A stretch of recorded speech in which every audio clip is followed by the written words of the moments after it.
Okay, sis, you know I got your back because today we are talking about something that every woman over 35 and definitely over 40 knows too damn well, bloating. You know, that's that glamorous sort of, that really sexy sensation of looking 3 months pregnant, even though you barely ate anything that day. So if this is you, honey, I just want you to take a breath. I promise you are not the problem. You're not overreacting and you are for sure not imagining it. There are real biological reasons why your stomach is blowing up like a baboon. And today I'm going to show you exactly how we can reduce that bloating, the inflammation, calm down your gut, and realistically lose up to 2 kilos of bloat just this week. What is up, you gorgeous, fabulous creatures, and welcome to another week, another episode of the Losing It podcast. You're here with Kylie Pax, Australia's emotional eating coach. And if there is one thing your girl knows plenty about, it is being on her weight loss journey and even making progress, but waking up with a stomach that is reaching out to next year's calendar. And no matter how much weight the bathroom scale might tell you that you're losing, you still feel fat as fuck. So let's start today by talking about why us females 35, 40, 50 plus have such problems with stomach bloating. Now, first up, it's super important to remember that just in the same way everything on our outer body is changing, honey, there is not a day that I don't wake up and see new wrinkles, more sagging skin. I swear my boobs and my butt are in a race to see who can reach the ground first. And just in the same way that my outer body is changing, your inner environment is changing too. You have a completely different digestive landscape than you did in your 20s. Your hormones are shifting, stress levels are higher, and your gut becomes more and more sensitive. So now the foods that you used to eat, like when you did your Macca's runs and all those things as a teenager, now they turn your stomach into a crime scene. So let's look at the 5 main reasons today why your stomach might be bloating and, of course, what to do about it, because we all want to get that bloatation right down. The first reason is, you guessed it, our hormones. When your estrogen levels drop, as they start to do in your late 30s and then into your early 40s, so too does your digestion slow down. So that means gut motility slows down. You become way more sensitive to gas, feeling full all the time, being inflamed. It's because your microbiome have changed. And let's be real, they're like the little princesses of your body. They run the entire show. So if they are upset, honey, everybody is upset. This is why your bloating gets worse around your period, if you've still got them. This is why some days you wake up with a flat stomach, but then the minute you eat one crumb, you can't button your G's anymore. It's not in your head.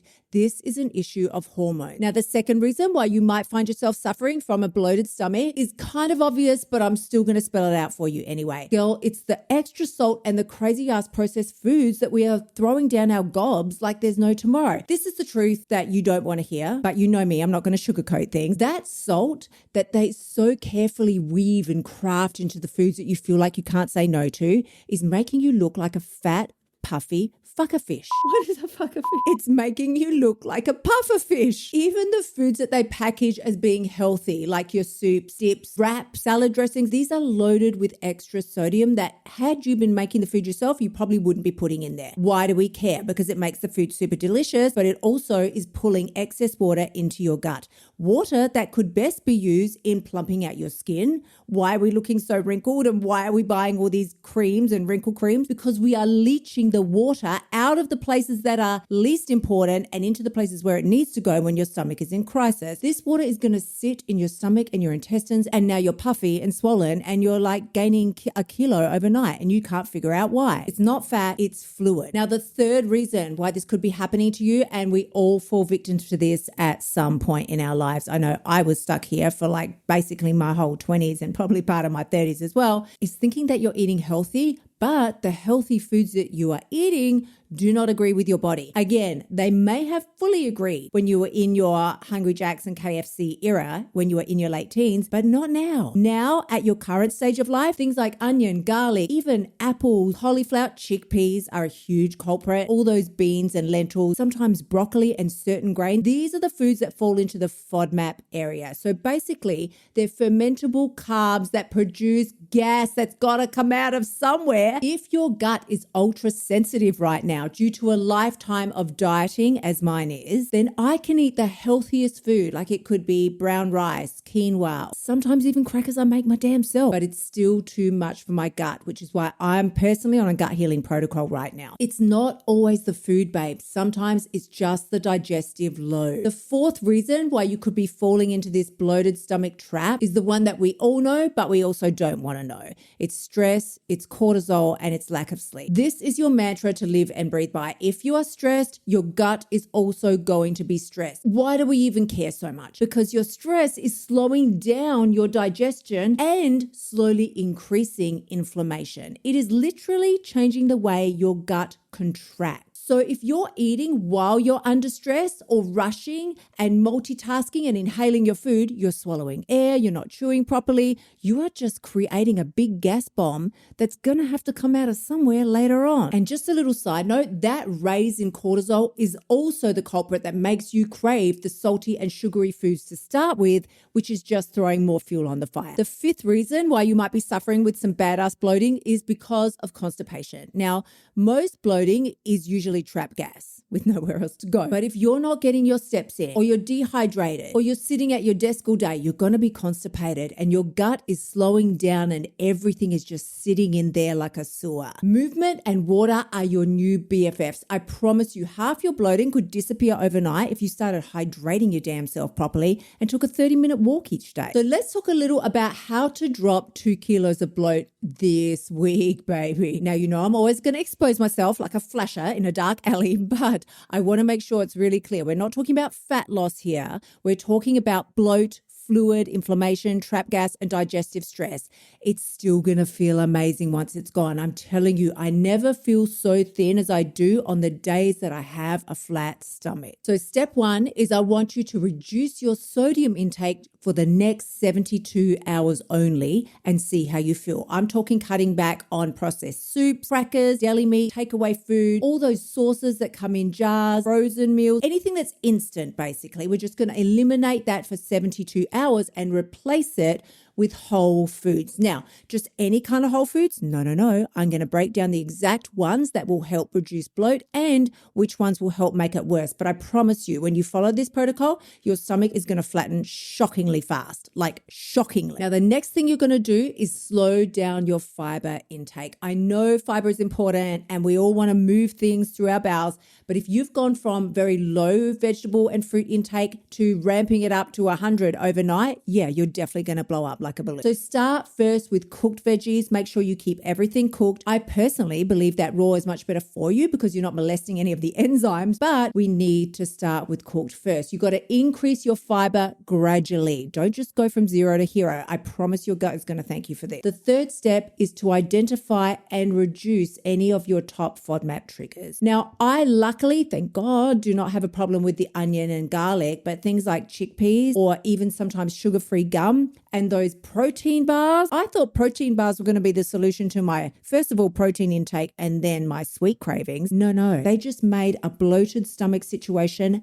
XXL worse. So cut those for at least 7 days. The difference that you will experience is going to be immediate. The fourth thing you're going to do is hydrate and move your cute little booty. Make sure you're getting at least 1.5 to 2 liters of water a day. I try and aim for 3. Walk for 20 to 30 minutes. It's the secret sauce to getting everything moving, because the fifth thing you're going to do is eat really simple basic meals for just 1 week. Now, as an Aussie, I was brought up on very bland, plain food. I don't know if this is the story of all Aussies. Feel free to let me know, but it's just how my mum cooked. We didn't have any of the spices and sauces and herbs and all the wonderful things that we now have available to us in society. When I was growing up, babe, it was chops with mashed potato and probably some peas and carrots that had been frozen and come out of a packet. I mean, bless my mum's little cotton socks. She was a working woman. My dad was also working. I get it. We're very busy, but this was not the ideal situation to foster healthy gut microbiome. So you're going to dial it right back for the next week. Just keep things really simple, like chicken and sweet potato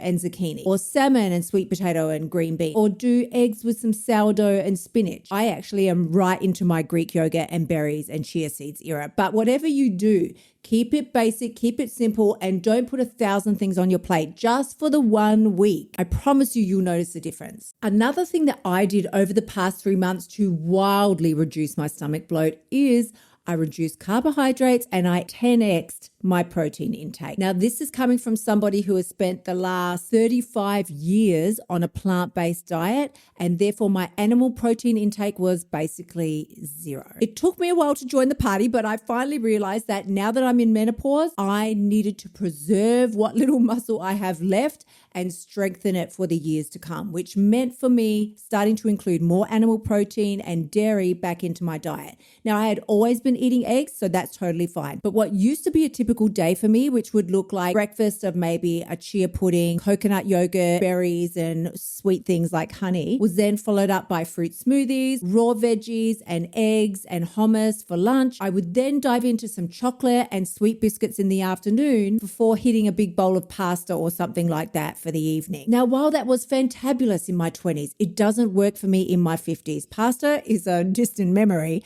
and I am now eating carbohydrates more in the form of fresh fruit and veggies, but also including low carb that incorporate more seed fiber than actual wheat fiber. So make sure you experiment. I'm fine with brown rice, but white rice is not my friend. I'm happy eating chicken breast, but I still can't bring myself to eat red meat. No matter what combos you decide is right for you and your body, you will know you've hit the mark when your stomach is flat or flatter and you feel strong, amazing, empowered, energized, clear thinking, focused, capable, and back in control of your life. Now, there is one more thing that I need to mention. I feel like it's self-explanatory, but I know a lot of you out there are still right into your alcohol and wondering why your stomach is 6 months pregnant. Swap out the alcohol for kombucha or green tea. Also, make sure if you're wanting to have fruit that you're actually having fresh fruit, not dried fruit. And then the thing that we all know we need to do, but I really, really fucking hate doing, is slowing down the speed at which you eat. Chew your food properly, yada, yada, yada. But what they say is true. Your digestion begins before the food even reaches your stomach. So give it a chance to work. Now, the last thing I just want to say today is, of course, I need to add my little disclaimers in here. If you are finding that you are unexpectedly losing a lot of weight or gaining,